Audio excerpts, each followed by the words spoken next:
স্বাগতম Naruto lovers. আগের এপিসোডে আমরা দেখেছি নারুতো কিভাবে নিজের হাতে কুনাই বিধিয়ে রক্ত শপথ করেছিল যে সে আর কখনো ভয় পাবে না। কিন্তু সে জানত না তার সেই শপথের পরীক্ষা নিতে আজই তাদের সামনে হাজির হবে সাক্ষাৎ মৃত্যু। আজকের এপিসোডে এন্ট্রি নিচ্ছে নারুতো সিরিজের অন্যতম iconic villain the demon of the mist Zabuza Momochi. আর এই দানবকে আটকাতে কাকাশি সেন্সে প্রথমবারের মতো ব্যবহার করবেন তার সেই কিংবদন্তি চোখ দ্য শারিঙ্গান। টিম 7-এর লিডের কাকাশি কি পারবেন তার ছাত্রদের বাঁচাতে, নাকি পানির নিচে তৈরি সেই ভয়ঙ্কর জেলে শেষ হয়ে যাবে তাদের গল্প? চলুন শুরু করা যাক আজকের রোমহর্ষক রিক্যাপ। গল্পের শুরুতে টিম 7 এবং তাজুনা নদী পার হয়ে ল্যান্ড অফ ওয়েভসের জঙ্গলে প্রবেশ করে।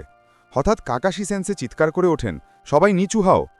বাতাস চিরে ঘুরতে ঘুরতে বিশাল এক তলোয়ার কুবিকিরি ভোচো উড়ে এসে পাশের একটি গাছে গেঁথে যায়। সেই তলোয়ারের উপর পিঠ দিয়ে দাঁড়িয়ে থাকে একজন ব্যক্তি, তার মুখে ব্যান্ডেজ, কপালে কুয়াশা গ্রামের হেডব্যান্ড।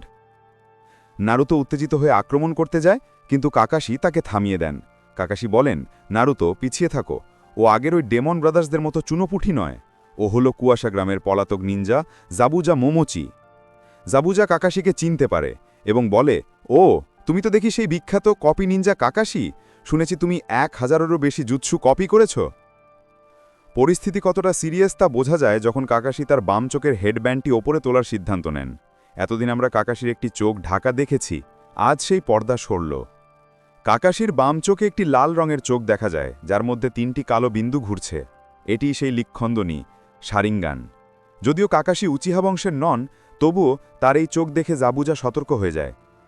জাবুজা তার সিগনেচার মুভ ব্যবহার করে, হিডেন মিস্ট জুৎসু। মুহূর্তের মধ্যে চারপাশ ঘন কুয়াশায় ঢেকে যায়, কিছুই দেখা যায় না। কুয়াশার ভেতর থেকে জাবুজার ভারী কণ্ঠস্বর ভেসে আসে, বলতো কোন জায়গা দিয়ে তোদের মারব, গলা, বুক, কিডনি নাকি হার্ট? এই ভয়ঙ্কর মানসিক চাপে সাসুকে ভেঙে পড়ে। সে এতটাই ভয় পায় যে নিজের গলাই কেটে ফেলতে চায় এই টেনশন থেকে মুক্তি পেতে। সাসুকে ভাবে, একজন জোনিন নিনজার কিলিং ইন্টেন্ট এত ভয়ঙ্কর হয়?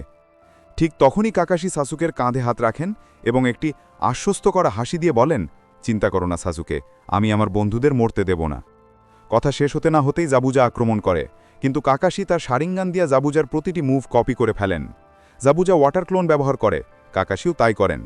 জাবুজা তলোয়ার চালায়, কাকাশি তা আটকে দেন। দর্শক হিসেবে আমরা মুগ্ধ হয়ে দেখি কিভাবে কাকাশি জাবুজার আগেই জাবুজার টেকনিক ব্যবহার করছেন। মনে হচ্ছে কাকাশি ভবিষ্যৎ দেখতে পাচ্ছেন। কাকাশি জাবুজাকে একটি শক্তিশালী ওয়াটার স্টাইল জুৎসু দিয়ে উড়িয়ে দেন। আমরা ভাবি খেলা শেষ, কাকাশি জিতে গেছেন। কিন্তু আমরা ভুল ছিলাম। যখন কাকাশি জাবুজাকে চেক করতে যান, তখন দেখা যায় জাবুজা বেঁচে আছে। জাবুজা চালাকি করে কাকাশিকে পানির নিচে নিয়ে যায় এবং ব্যবহার করে তার সবচেয়ে ভয়ঙ্কর টেকনিক, ওয়াটার ক্রিজন জুৎসু, সুইরো নো জুৎসু। একটি বিশাল পানির গোলকের মধ্যে কাকাশি আটকা পড়েন। তিনি নড়াচড়া করতে পারেন না, শ্বাস নিতে পারেন না। জাবুজা এবার পানির ক্লোন তৈরি করে নারুটো, সাসুকে এবং সাকুরার দিকে এগিয়ে দেয়। জেল থেকে কাকাশি চিৎকার করে বলেন, তোমরা পালাও, ও তোমাদের লেভেলের প্রতিপক্ষ নয়, আমাকে রেখে তাজুনাকে নিয়ে পালাও। কাকাশির কথা শুনে নারুতো পালানোর জন্য ঘুরে দাঁড়ায়, কিন্তু তখনই তার হাতের ব্যথার কথা মনে পড়ে। সেই শপথের কথা মনে পড়ে যে আমি আর পালাবো না। নারুতো দাঁড়িয়ে যায়। সে তার নিনজা হেডব্যান্ডটি শক্ত করে কপালে বাঁধে এবং সাসুকের দিকে তাকিয়ে বলে, সাসুকে, আমার কাছে একটা প্ল্যান আছে। নারুতো জাবুজার দিকে ঘুরে দাঁড়িয়ে চিৎকার করে বলে, এই যে ভুরু ছাড়া ভূত, তোর নামটা বিঙ্গো বুকে লিখে রাখ, কারণ যিনি তোকে হারাবেন তিনি হলেন নারুতো উজুমাকি। টিম 7-এর সবচেয়ে শক্তিশালী মেম্বার কাকাশি এখন বন্দী। বাকি শুধু 3 জন শিক্ষানবিশ নিনজা। তাদের সামনে কুখ্যাত জাবুজা, বাঁচার সম্ভাবনা নেই বললেই চলে। কিন্তু নারুতো এবং সাসুকে মিলে এমন এক অবিশ্বাস্য টিমওয়ার্ক এবং স্ট্র্যাটেজি তৈরি করতে যাচ্ছে, যা দেখে জাবুজা তো বটেই, খোদ কাকাশিও অবাক হয়ে যাবেন। কি সেই প্ল্যান? কিভাবে তারা কাকাশিকে উদ্ধার করবে?